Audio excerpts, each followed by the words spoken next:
WrestleMania 34 is in the books, and I feel strangely unsatisfied.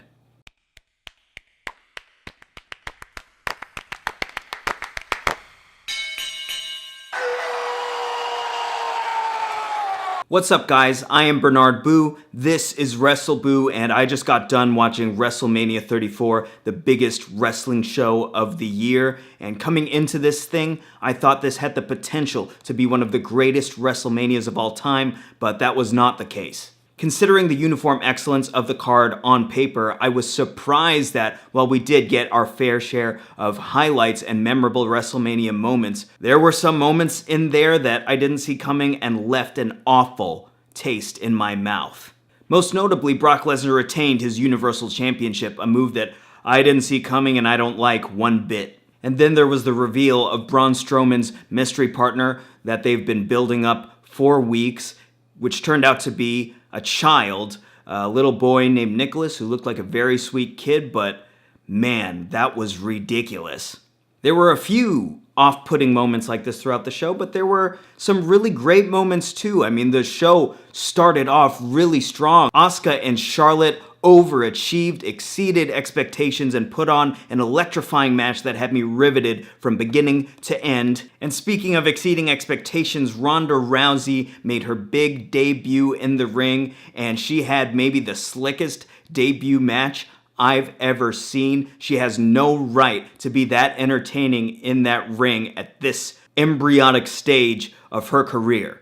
So this wasn't a bad WrestleMania, but there were some moments in there that just didn't turn out quite right, didn't turn out the way I think a lot of us wanted them to. This was kind of a roller coaster of a card. There were a lot of ups and downs and strange twists, so let's jump into it. Let's go through the card from beginning to end. Now, first I've got to say, this set, this Mardi Gras inspired set, I think is my favorite WrestleMania set of all time. It was gorgeous, it was grandiose, and let me tell you, they really took advantage of that set, from using the screen, which was shaped like a Mardi Gras mask, in a variety of ways, to using augmented reality imagery to enhance the performers' entrances. This was one of the slickest WrestleMania presentations I've ever seen. It was beautiful. First up, we had the Andre the Giant Battle Royal on the kickoff show. I never really particularly look forward to these matches, but this thing was okay. There were some really good performers involved, and some guys got to shine. Dolph Ziggler had so many close calls in there. That guy is so athletic and so creative with how he gets you to think he's going to be eliminated, but he just survives somehow by the skin of his teeth. He was my pick to win too, and he didn't win, and actually, as far as my predictions go, I did not do well on this show. You'll see. Yeah, Ty Dillinger and Matt Hardy had a nice moment in there with the dueling 10 and delete chants. Mojo Rawley, I was kind of impressed with too, you know, just he's a heel now, and he threw his old partner Zack Ryder over the top rope, and the way he kind of like bows up and stands over the guys he knocks down, I mean, he is an intimidating guy. I know he's an ex-football player, and he looks at when he knocks guys down and he looks down at them with that condescending sneer. It's awesome. I think, you know, Jim Ross said that Mojo Rawley has no idea how good he can be, and he could be one of the greats. I totally agree with good old JR. Matt Hardy won this thing. Bray Wyatt made his return after Ultimate Deletion and kind of embraced Matt Hardy maybe as his mentor or something. Next up, we had the Cruiserweight Championship match, the culmination of this 205 Live tournament, and we had Mustafa Ali going up against Cedric Alexander. So I'm not surprised that this thing was a total thrill ride. I mean, Mustafa Ali, that 054 splash, the reverse 450 splash off the top looks so cool, and Cedric Alexander, all of his stuff looks so smooth and natural. I think he's one of the best pure athletes in the company. Congratulations to Cedric. He did a great job, as did Mustafa Ali. It was great to see the genuine outpour of emotion after the match. Next up was the inaugural Women's WrestleMania Battle Royal, and I thought this match was 5 times better than the male Battle Royal. There was a shape to this thing, you know? They didn't just start out brawling like the guys did, just randomly brawling. I think they surrounded Carmella and kind of beat her down, and then they surrounded Dana Brooke, and then it broke out into a melee and they spread out. Bayley and Sasha Banks had a cool moment there where they were the only two left in the ring, and Bayley threw her over that top rope, and kind of took her moment. But surprise, Naomi's still in the match. She throws Bayley over the top and she gets her big moment, winning the inaugural Women's WrestleMania Battle Royal. Then setting the tone for the main card, we had the triple threat match for the Intercontinental Championship. The champion, The Miz versus Seth Rollins and Finn Balor. Seth Rollins came out as a White Walker for his entrance, which was so cool. You know, last year he came out kind of as Jaime Lannister, the Kingslayer, but this time, man, he had those blue contacts in, and I thought that was just the dopest thing ever. Then Miz came out, and this, I think, was our first glimpse of the AR entrance stuff. We had all these neon Miz logos popping out at us, and it looked futuristic, and it looked awesome, no pun intended, and it made Miz look like $1 million. He always looks like $1 million. He had these cool, like, round glasses. But not as cool as Finn Balor's attire. He came out, and he was wearing kind of his new merchandise, his new rainbow-colored merchandise, in support of the LGBT community and really of everybody. It's this message of inclusion that WWE marketing is going with, and this really got to me. The match was fantastic. Finn and Seth are always good together, and The Miz added that extra sauce that kind of threw off the formula that Seth and Finn kind of go through. You know, when Seth and Finn clash, it's always great, but it's just kind of this indie flavored affair, this really athletic, super savvy. They know how savvy the crowd is, so they know how to surprise you and swerve you. But throwing The Miz in there honestly just made it that much more entertaining. I mean, we love watching that guy get beat up, and he's good at getting beat up. He actually got some really cool looking offense in there as well. So I was impressed with all three guys. Seth Rollins came out on top. There was a double blackout. My favorite thing about this match was that from the beginning, there was a sense of urgency. There was that scramble with a bunch of pinning attempts and the guys trying to hit their finishes. I love matches like that. Matches where the guys just want to win. You can tell they want to win. If they can win in the first 10 seconds, they're going to try to do it. It makes it feel like a real contest, right? Like I said, the sense of urgency was up. And actually, a lot of these matches didn't get as much time as I think they deserve. So the fact that Seth, Finn, and Miz just were going 0 to 60 in this match, that was a smart decision. Asuka and Charlotte were up next, and man, these women were meant for each other in that ring. I thought, I had a hunch that they would have good chemistry in there, but boy, that's an understatement, because these two, this was my match of the night. They blew me away. Before the match, they had their entrances, and these were two of my favorite entrances of the night. Charlotte came out to her father's music, and I got choked up. I'm getting choked up right now thinking about it. I love Rick so much, and Charlotte, the fact that she's living up to his legacy and arguably is as good, if not better than him in that ring, you know, kind of just technically.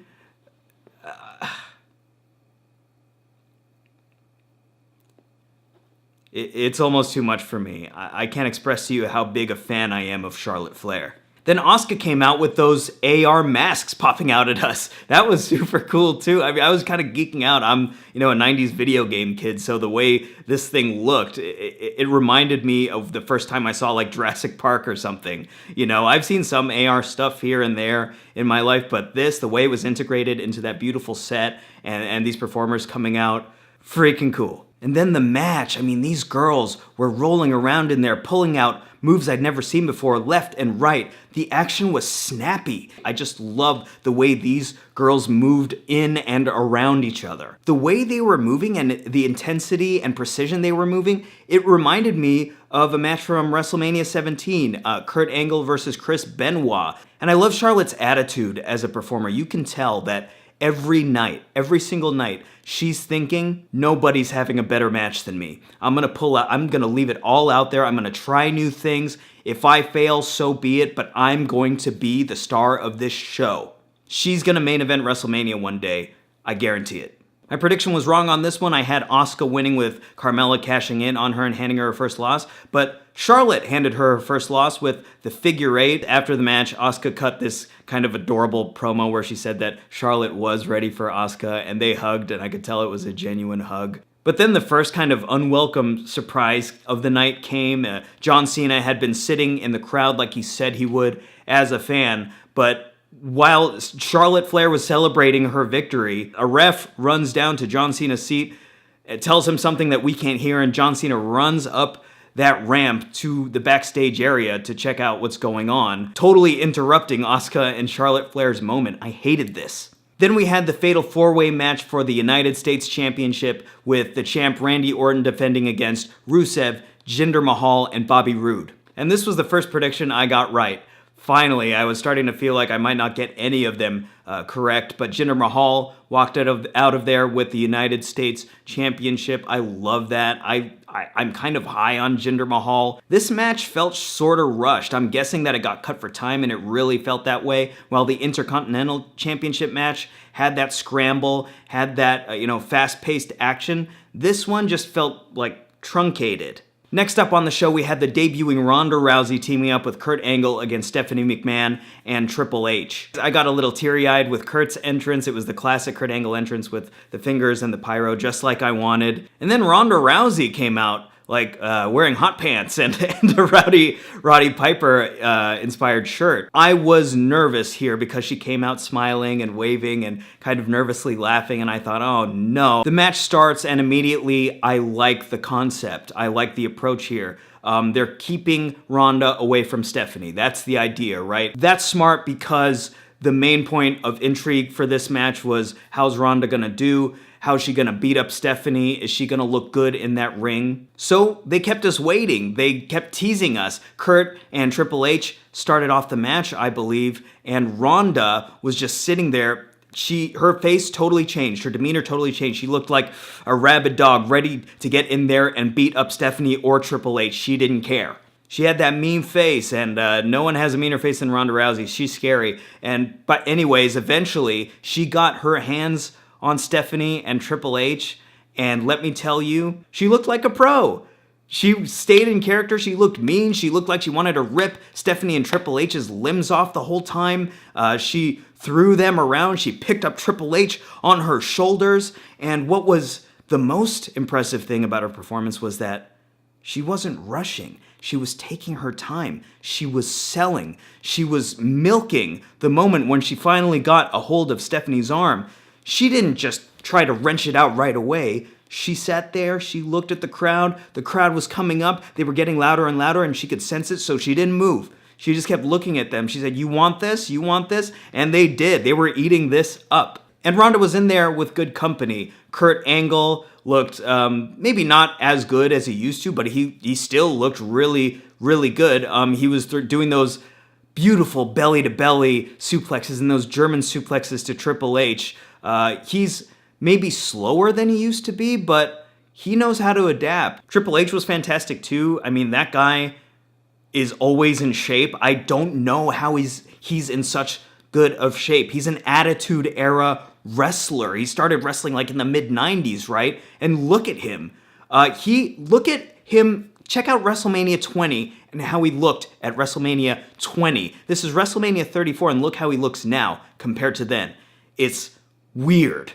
Kurt and Triple H did a fine job. They didn't really do anything out of the ordinary from what we've seen from them before, but that's not really a bad thing. Those guys are some of the best of all time. Stephanie was the perfect mouse to Ronda Rousey's cat, and she was getting chased around that ring, and Ronda was getting her hands on her and then losing her and getting her hands on her again. And Stephanie's facial expressions, as always, were priceless. And also, this is kind of fascinating, Triple H put his hands on Ronda. He kind of pulled her off of the ring apron and she fell to the floor. WWE always shies away from male on female violence. This is a thing that I've always thought kind of shackles them creatively, because in every other storytelling medium you have male and female drama. That's like the most interesting stuff, right? That's what fuels most TV dramas and movie dramas, men and women. But because men and women don't wrestle each other really on WWE programming, it kind of blocks them in. It kind of handcuffs them in a way as far as storytelling. So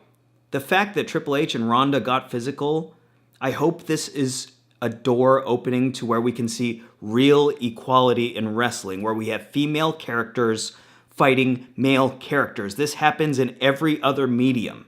Why is it okay to watch 5'0" Scarlett Johansson kill like 6 guys by herself in a movie, but it's not okay to watch women kick that much ass in professional wrestling?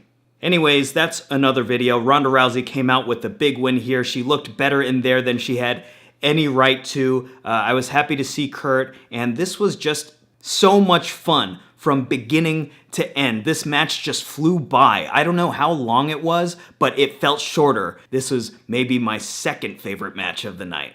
Then we had a triple threat match for the SmackDown Tag Team Championships. It was the Usos defending their titles against the New Day and the Bludgeon Brothers. The match started out all right. You know, the New Day and the Usos were doing their thing. They're so athletic. And the Bludgeon Brothers, their offense looked nasty, and that's what I wanted. But then the match ended.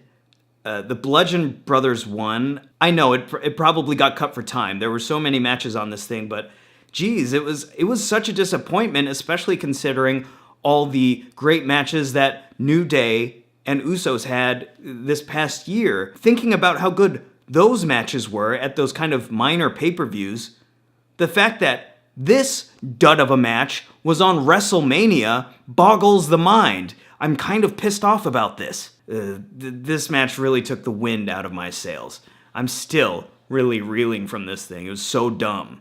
And it was at this point in the show that I realized, 2.5 hours in, no promo segments. Typically, on WrestleMania, we get some kind of BS promo segment involving legends beating up young guys, but this time, 2.5 hours in, it was all in-ring action. Props, WWE, I really like that.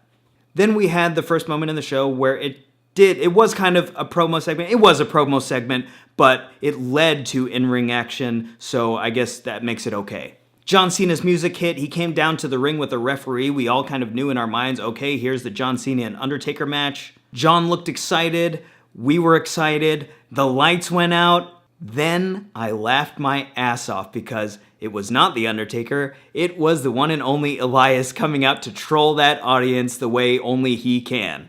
Elias was super funny. I think he's one of the most entertaining parts of Monday Night Raw, and he got into some physicality with John, but then the real nitty-gritty started because we started to finally see some signs of The Undertaker's presence. The dead man arose. Undertaker was there just like I thought he would be. He came down that ramp. It was a typical Undertaker entrance, but what made it special was the fact that we hadn't seen or heard from him in so long. Taker looked good in there. He looked like he was in good shape. He was fast. He was like sprinting in there. And John Cena never ages a day. He's like a wrestling vampire, and his 5-knuckle shuffle spot where he ran and bounced off the ropes, but then the Undertaker had sat up, so he got scared and kind of fell on his butt. That was funny. I liked how that looked, but this match was like this little nugget of a match. It was super short. At the end of the day, Undertaker came out on top with the win, but I was left feeling a little empty. The whole reason I was anticipating this match was because I believed that John Cena and The Undertaker could put on an amazing match at WrestleMania. What I really wanted was an epic match between these two in front of 75,000 people, the grand scale. I wanted them to put their all into this. If Undertaker wasn't able to do that tonight, so be it. All power to him. He has nothing to prove, but the truth is, this match was supposed to be legendary, and it turned out to be this really short match that felt like a formality. You tease us with the idea of this dream match, and then we get it. It's a reality, but it's this little in-ring confection where John Cena and Undertaker are doing their moves, and there's nostalgia, and it's nice and pleasant, but that's not what I wanted. I wanted a war. So Cena-Taker was a letdown, but then we got one of my most anticipated matches of the night. It was Daniel Bryan returning to in-ring action, teaming with Shane McMahon against Sami Zayn and Kevin Owens. Daniel Bryan came out and he looked like he was going to break down up on that stage, and how special was that? That was goosebumps. It's this moment that I'm sure at some point he never thought would happen, and yet now we see him skipping down that ramp, leading thousands and thousands of people in this yes chant, and it felt surreal, but then there was the sneak attack. Sami Zayn and Kevin Owens from the crowd, I assume, attack Daniel Bryan and Shane McMahon from behind, and then Kevin power bombs Daniel Bryan onto the ring apron. Daniel's incapacitated for the first half of this match or so, and Shane is fighting Kevin and Sami on his own. I loved this approach to the story.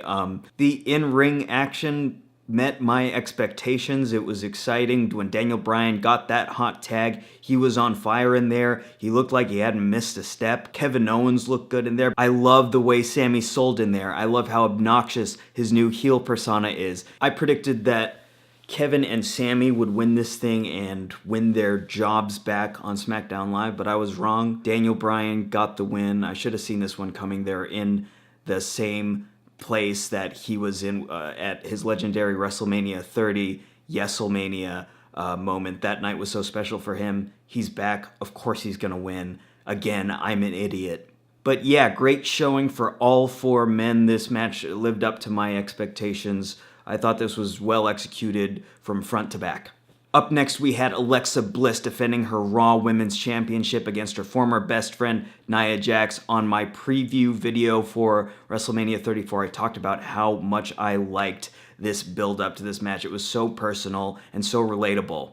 I kind of thought this match would get cut for time and it would feel like a minor affair compared to the rest of the card, but it actually was really good and kind of surprised me with how creative those two women got in that ring. I know that Nia and Alexa are super, super good in there, and I know they can work, but this was a pleasant surprise. It's hard to sell a giant like Nia Jax as a sympathetic babyface, but not only did they do that in the build-up to this, they found a way to make that work in the match. Alexa's offense, she didn't get it. At first, she was getting squashed by Nia Jax, but then she found a way. She found a way to sneak in some offense against Nia and get her on the defense. The match drew me in, and the action was hot, and Nia came out on top. That was my prediction. I did predict that Nia would win, and I did predict that she would shed some real tears, and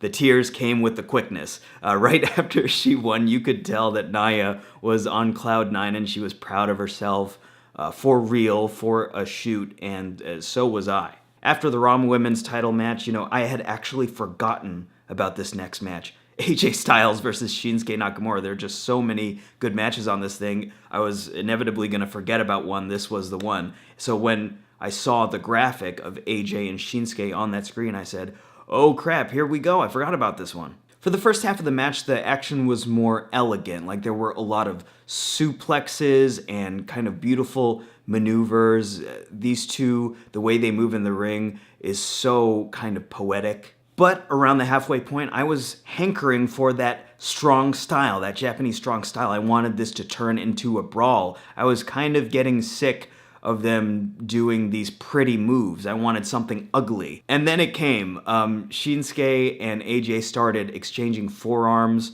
New Japan style, and then at that point, this match started to feel like the match I wanted from these two. AJ Styles hit what I think was like the best looking phenomenal forearm he's ever done. That's partly thanks to Shinsuke, the way he sold that. It looked like an anime action scene or something. Phenomenal indeed. The match started to feel like a real fight near the end there, and then it finished off with this incredible sequence where Shinsuke went for the Kinshasa, AJ rolled through and got him in the Styles Clash. That was so, so cool. The match didn't blow my mind, but I think it's safe to say it met my expectations. Nothing really major to complain about here. I would have liked them to play off, in the build-up to this match, Shinsuke was pointing out that AJ's composure wasn't the best in matches, that he got too emotional.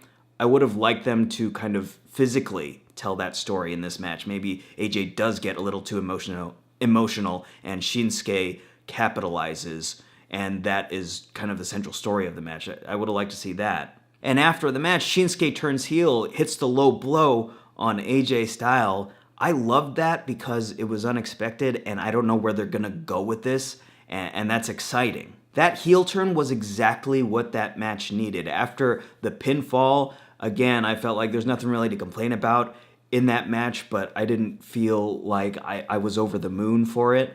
But when Shinsuke hit that low blow and he was, really savagely kicking AJ in the face, that's what the match needed. That took it over the top. It added that emotional element. Now I'm super, super entrenched in this rivalry, this AJ Shinsuke rivalry. I hope it continues. Next up was the Bar versus Braun Strowman. Now the Bar came out on this kind of Mardi Gras float. They were throwing beads out. I thought that was really weird, especially because they're heels. But once Braun made his entrance, I quickly understood why they did that. Braun pushed the float off the stage. It was funny. He does this stuff all the time, but I always eat it up. I just think it's hilarious. But anyways, Braun was advertised to have a mystery partner for this match, and people were speculating that it might be Rey Mysterio. I thought it might be Samoa Joe or James Ellsworth. There hadn't been a surprise appearance to this point in the pay-per-view, and we all knew there was only a couple matches left. So I think we were thirsty, or at least I was, to see a surprise entrant here, to see a debut or a return. But instead, Braun Strowman went out into the crowd and grabbed a young boy named Nicholas. Looks like a sweet kid. Me and my family were guessing that he was a Make-A-Wish kid or something, and Braun was helping him out, giving him that moment. Good for Nicholas. Bad for us, because this was not entertaining to me. Braun took on the Bar by himself. It was, I guess, an average match. I think maybe I didn't give it a fair chance because I was so dejected about the mystery partner. But yeah, Braun tagged the kid in, and then Cesaro growled at the kid, and then the kid tagged Braun back in, and Braun won the match with his power slam. Sucked. But ultimately, as far as this being a television show or a television event, I was sad that the time that got cut from matches like the Uso match went to this thing. Anyway, scratch that. On to the main event.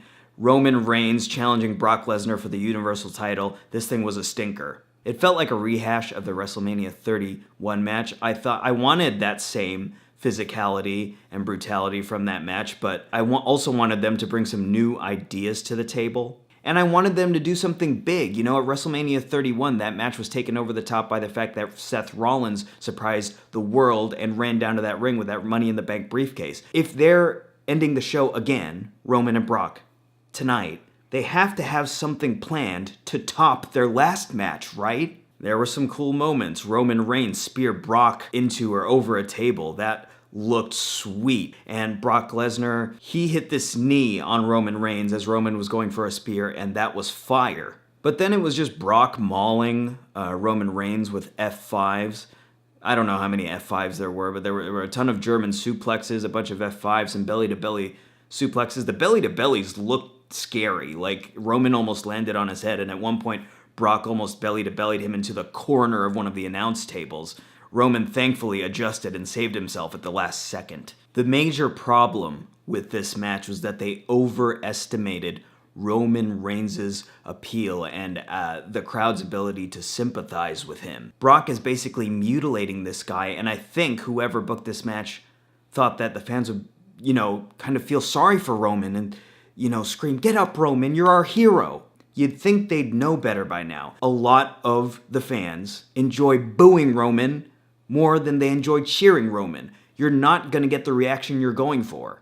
For example, if Brock Lesnar was hitting all these F5s and demolishing a Daniel Bryan, this match would have worked. The way this match was set up, it would have worked because Daniel Bryan is a sympathetic, undersized underdog. But Roman Reigns is the big dog. We're not sympathizing with this guy. You really think that F5ing Roman Reigns a million times is going to get us to rally behind him? After all that guy has been through as a performer, you think the way to get us to cheer for him like he's Daniel Bryan is to F5 him? You think us fans are going to go say, I really didn't like Roman Reigns before, but now that he's getting beat up by Brock Lesnar, I love him. Come on, Roman. The fans started chanting boring. They started chanting this is awful. It was awful. And it wasn't, their effort wasn't awful. The fact that these people thought that this was the main event we deserved. They thought that this was the biggest, baddest way to end off this pay-per-view. People wait all year for WrestleMania. People travel across the world to see this thing. This is your last chance to send us home happy. And you give us this uninspired match after 5 or 6 hours of a wrestling program with no big-time surprises. Surely, now is the time to give us a big-time surprise. Send us home happy. Send us home feeling like our money was well spent. This match is the main event of WrestleMania. This is supposed to be a representation of the best that this company has to offer. But instead, we got this thing that just felt like it was phoned in. I'm already tired of talking about it. You know, my disappointment and my anger is exacerbated by the fact that the show is so long. It's such a trek to get to this main event. While there were some incredible moments that preceded it, it left such a bad taste in my mouth that I'm just in a bad mood now just talking about it. WrestleMania 34 was all over the place. There were incredible moments that made me cry. There were moments that had me scratching my head, and there was Roman and Brock and Braun and Nicholas. So I'm recording this right after I've watched the show. These are my initial impressions. I think I'm interested in watching the pay-per-view again. I think there are a few matches in there that will probably grow in my estimation upon a second watch. Thank you guys so much for listening to my reactions to WrestleMania 34. I'm still a little sour about it, but there were certainly more than a handful of things that I'm going to go back to and enjoy forever. That Asuka-Charlotte match is a treasure for me. If you like this video, throw me a like, throw me a subscribe. Get in the comments and let me know what you thought of WrestleMania 34, whether you agreed or disagreed with me. I'd love to hear all of it. Stay tuned. I'm going to keep making content. I've been having so much fun. Thanks for being with me. I'll see you soon.